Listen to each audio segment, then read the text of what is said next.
সোহাগ চাঁদ বদনি দনি নাচো তো দেখি, সোহাগ চাঁদ বদনি দনি নাচো তো দেখি।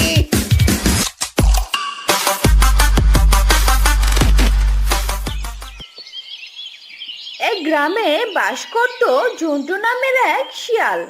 ঝন্টু শিয়াল ছিল খুব গরিব। তার একটা গাভী ছিল। এই গাভীটার দুধ বিক্রি করে শিয়াল তার সংসার চালাতো। বাবা, ও বাবা, শুনো না, কি হয়েছে টুম্পা মামুনি, বল। তুমিও আমার সাথে লাইলার উপরে এসে বসো না। হাম্বা হাম্বা। টুম্পা, তুমি কি আমাকে মারতে চাও নাকি? আমি কি তোমার বাবাকে পিঠে নিতে পারবো?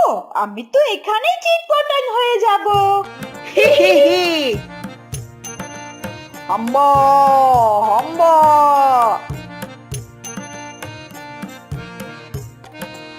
লাইলা, তুই একটু সোজা হয়ে দাঁড়া, আমি তোর দুধ দুইয়ে নি।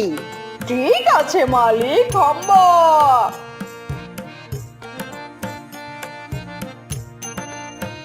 টুম্পা, হ্যাঁ বাবা, বলো। তুই লাইলাকে এখানে ঘাস খাওয়া, আমি দুধটা বাজারে বিক্রি করে আসি। ঠিক আছে বাবা, তুমি যাও, আমি লাইলাকে দেখে রাখবো। শিয়াল দুধ বিক্রির জন্য বাজারে চলে যায়। এই দুধ নিয়ে যান, খাঁটি দুধ, ভালো গরুর দুধ।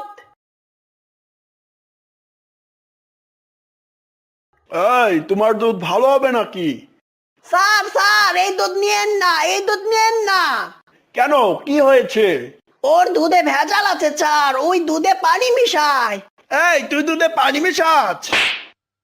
হা হা হা। এটা হলো চন্টু শিয়াল, ঝন্টু শিয়ালের সৎ ভাই। চন্টু, আমি কি দোষ করেছি রে ভাই?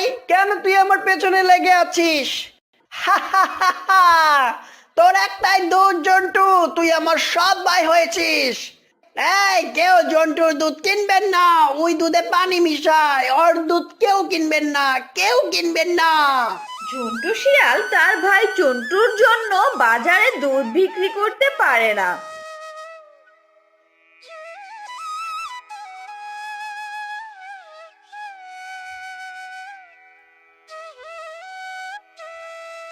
এ কি স্বামী, তোমাকে না বললাম আসার সময় চাল ডাল কিনে নিয়ে আসতে?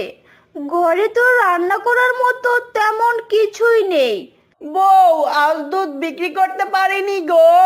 তাহলে আজ আমরা খাবো কি?